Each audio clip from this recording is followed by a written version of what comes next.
আসসালামু আলাইকুম, কি অবস্থা সবার? আশা করি সবাই ভালো আছেন। আমি চলে আসলাম একটা নতুন ভিডিও নিয়ে। আজকে আমরা জানবো একটা ইম্পর্টেন্ট বিষয়, যেটা নিয়ে আমি বরাবরের মধ্যে স্টুডেন্টদেরকে আমি বলি, কিন্তু অনেকে আমার কথা শুনে না, অনেকে পরামর্শটা নেয় না।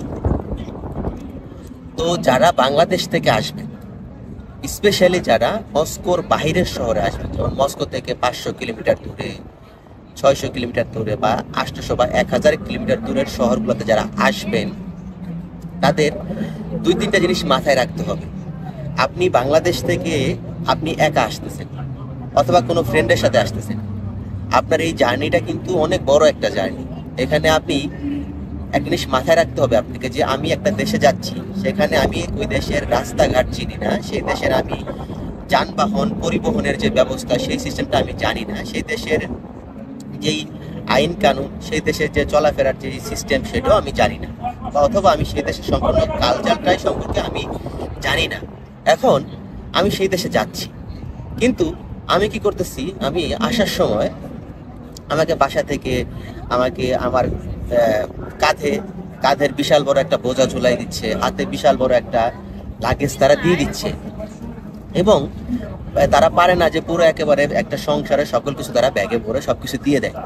তো আপনারা হয়তো বা বাংলাদেশ থেকে বাসার নিচে আপনার একটা ট্যাক্সি আসছে, সেই ট্যাক্সিতে করে আপনি এয়ারপোর্টে চলে গেছেন, সেখান থেকে এয়ারপোর্টে নেমে সেখানে আপনি আবার এয়ারপোর্টের ভিতরে ঢুকছেন, ঢুকে আপনি বোর্ডিংয়ে আপনার পাসপোর্ট বোর্ডিংয়ে আপনি আপনার লাগেজটাকে সব দিয়ে দিচ্ছেন।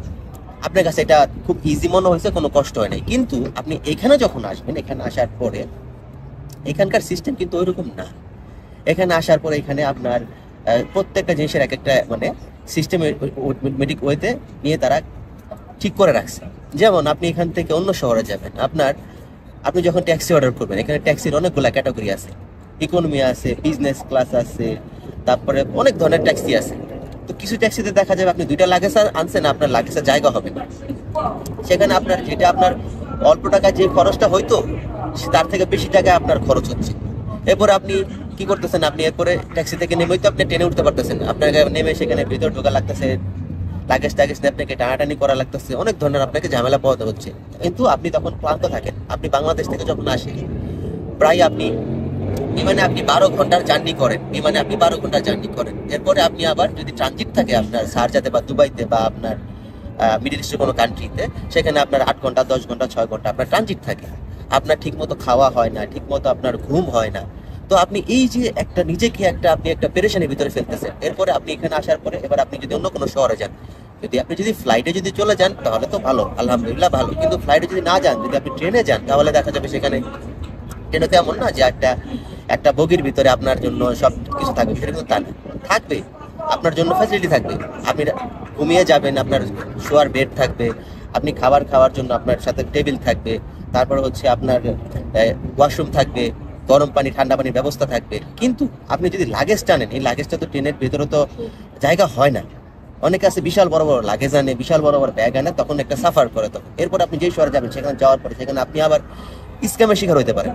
আপনার জিনিসপত্র বেশি থাকবে, আপনার ভাড়া যদি হয়, ট্যাক্সি ভাড়া যদি হয় 500 টাকা, সেখানে আপনার 1500-2000 টাকা দিয়ে আপনাকে সেখানে যাইতে হবে। এই যে কষ্টগুলা আপনি এখানে আমি দেখি যে অনেকে একবার বাংলাদেশ থেকে একবারে শীতের জামা কাপড় যত পড়তেছে সবকিছু কিনে নিয়ে আসে। আপনাদের তো সব আনার তো দরকার নাই। আপনারা এখান থেকে এসে, রাশিয়া থেকে এসে আপনারা শীতের কাপড় চোপড় কিনতে পারবেন। তো এখানে আমার যে সাজেশন সেটা হচ্ছে যে, এখানে আপনারা যখন আসলে মাথায় রাখবেন যে আমি তো যাচ্ছি সেখানে, সেই দেশের আবহাওয়াটা কিরকম, সেই দেশের জিনিসপত্রের দাম কিরকম, এটা তো বেশি হবে, এটা তো স্বাভাবিক বিষয়। কিন্তু আপনার যেটা লাগবে সেটা আপনার এদেশে কিনতেই হবে। আপনার এই দেশে আপনি বাংলাদেশ থেকে অনেকে শীতের কাপড় আনে, সেটা এই দেশে দেখা যায় অনেক সময় কাজে দেয় না। হ্যাঁ, যদি কাজে যেতে না দেয় আপনি কি করবেন? তারপরে আপনি অনেক সময় দেখা যায় অনেকে বাংলাদেশ থেকে হান্ডি পাতিল করে নিয়ে আসতেছে। এটা কেন ভাই? আপনি এখান থেকে আপনি কিনতে পারবেন না, আপনার 100 টাকা বেশি লাগবে, বা 150 টাকা বেশি লাগবে, বা 200 টাকা বেশি লাগবে, কিন্তু আপনি তো এরকম পেরেশানির ভিতরে পড়বেন না। তো আমাদের যত স্টুডেন্ট আসছে বা যারা দেখি আমি তাদেরকে বড় মধ্যে বলি, আপনারা যারা আসবেন এই বিষয়টা মাথায় রাখবেন, যাতে আপনাদের এই যে সমস্যাটা এটা আপনি ফেস না করেন। এরপরে আপনাদের দূরের শহরে যাবেন, আপনাদের পরে আপনি যদি ট্রেনে উঠেন, একদিনে যদি জার্নি হয়, আবার আপনাদের জন্য খাবার টাবার কিনতে হবে, আপনারা খাবার নিয়ে ট্রেনে উঠবেন। তো এই বিষয়গুলো মাথায় রাখতে হবে। তো আমি আপনাদেরকে সাজেশন করবো, আপনারা যখন আসবেন চেষ্টা করবেন যত হালকাভাবে আসা যায়, যত রিল্যাক্সে আপনি যাইতে পারেন ওই শহরে। এরপরে আপনি ওই শহর থেকে আপনি আপনার যেটা লাগবে আপনি কিনে নেবেন, হান্ডি বাতিল করার জায়গা লাগে। আশা করি আমার কথা বুঝতে পারছেন। যদি কারো কোনো কমেন্টস থাকে জানাবেন। আর যারা এখন আবেদন করেন নাই ফেব্রুয়ারি ইনটেকে, আমাদের অফিসে গিয়ে আবেদন করতে পারেন। আমাদের অফিসটি ঢাকা সাভারে রানা প্লাজার পাশে অবস্থিত আর এস টাওয়ারের সেকেন্ড ফ্লোরে। তো আজকে এই পর্যন্ত, ভালো থাকুন, আমাদের জন্য দোয়া করবেন। আল্লাহ হাফিজ।